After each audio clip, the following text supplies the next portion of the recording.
In early 2026, the United States and Israel launched coordinated strikes against Iran. Iran struck back. Within days, oil prices surged, shipping through the Strait of Hormuz collapsed by 70%, and the world faced the real possibility of a wider war. But this conflict did not begin in 2026.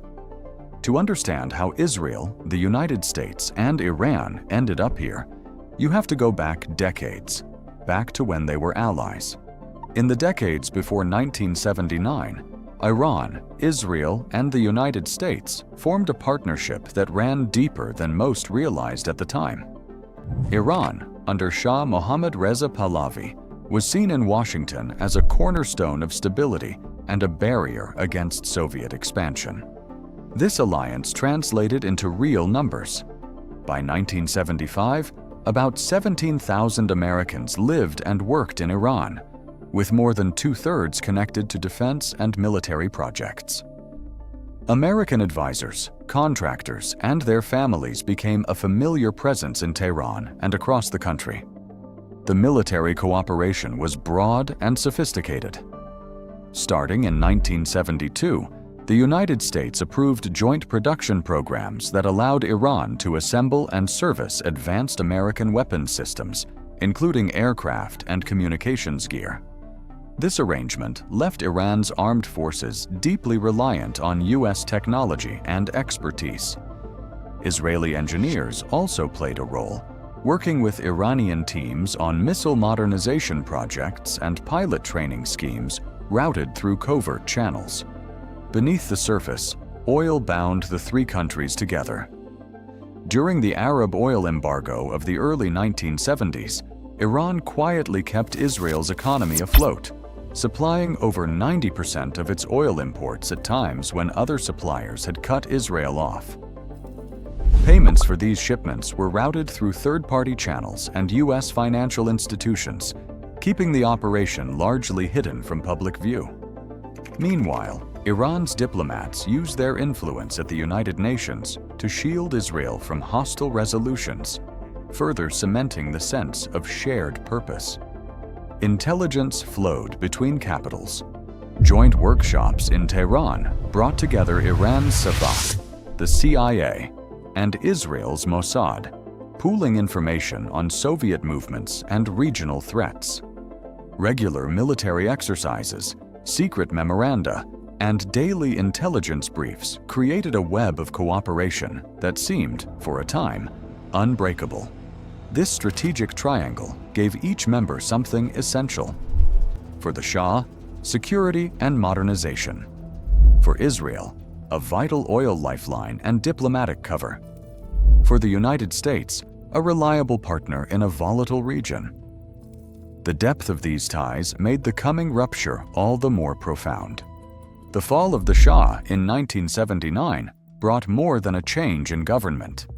Iran's new leaders, guided by Ayatollah Khomeini, rewrote the country's constitution around the principle of velayat-e-faqih, placing ultimate authority in the hands of a religious jurist. This doctrine did not just reshape Iran's internal politics, it set the foundation for a foreign policy that fused religious obligation with state strategy. Khomeini's speeches declared the United States the great Satan and Israel an enemy of Islam, framing both as targets of resistance and moral duty. Iran established the Islamic Revolutionary Guard Corps, the IRGC, to defend the revolution at home and to export it abroad. Within the IRGC, the Quds Force became the specialized tool for projecting Iranian influence across the region. Its mission went beyond defense. It trained, funded, and armed non-state groups that could challenge Israel and United States interests without direct confrontation.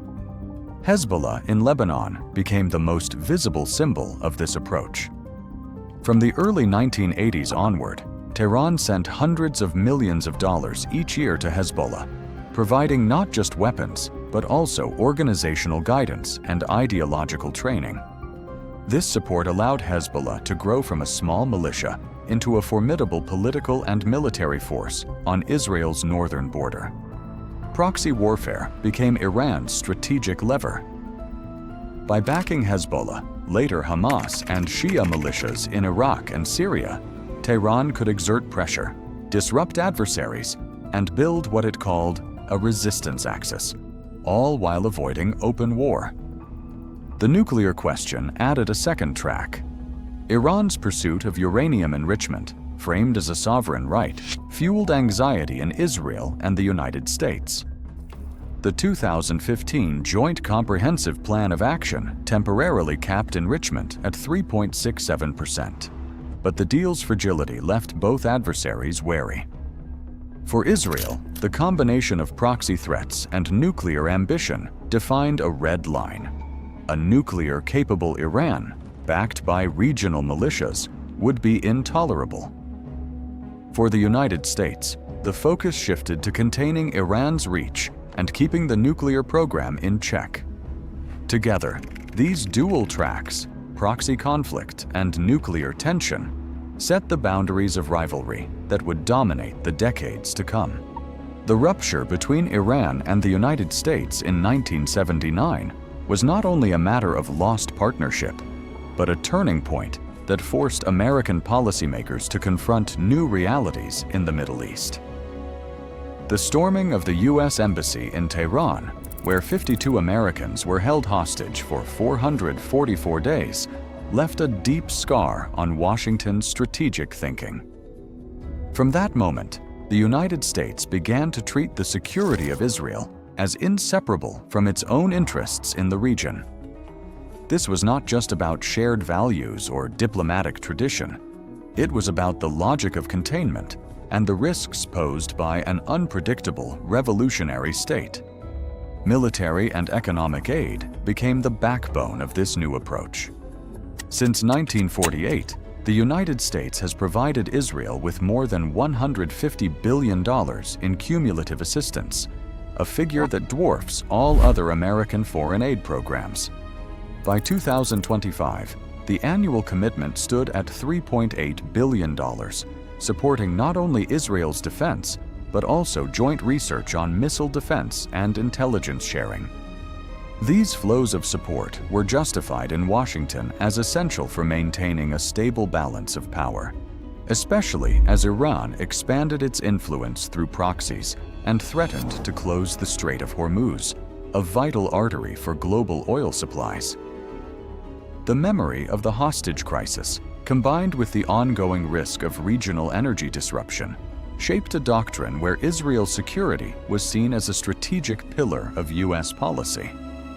Congressional debates and presidential directives repeatedly framed aid to Israel as a means to deter Iranian aggression and to guarantee the free flow of oil to world markets. In this framework, the United States was not a distant sponsor, but an active participant, tying its own credibility and security to the fate of its ally. This alliance, forged in the aftermath of crisis, laid the groundwork for joint military planning and the willingness to act in concert when faced with new threats from Tehran. By mid-2024, the boundaries that had separated shadow warfare from direct confrontation began to collapse. For years, Israel and Iran had fought through proxies, cyber operations, and covert sabotage. But by 2025, those lines were no longer holding. In June that year, the shift became undeniable. Israel launched direct strikes against Iranian nuclear infrastructure, targeting facilities linked to uranium enrichment and weapons development. The attacks marked a turning point, moving the conflict from deniable operations into open military action. Iran responded with missile and drone attacks. For several days, the conflict intensified. Air defenses were tested, missile exchanges escalated, and both sides signaled readiness for a wider war. The United States, which had initially remained on the sidelines, entered the conflict later in the escalation. On June 2025, American forces carried out strikes on key Iranian nuclear sites, including Fordo, Natanz, and facilities near Isfahan. This marked the first time in the conflict that the United States directly targeted Iran's core nuclear infrastructure. Despite the scale of the confrontation, the war did not expand indefinitely. After 12 days of sustained exchanges and mounting global pressure, the fighting slowed and eventually war stopped. But the underlying dynamics had changed. The period that followed was not one of peace, but of preparation. Military planners on all sides adjusted their assumptions. Intelligence agencies tracked movements more aggressively. Proxy forces were repositioned, and diplomatic efforts failed to rebuild the level of restraint that had once defined the conflict. Then, on February 28, 2026, that fragile balance broke again. In the early hours of the morning, the United States and Israel launched a coordinated wave of strikes inside Iran.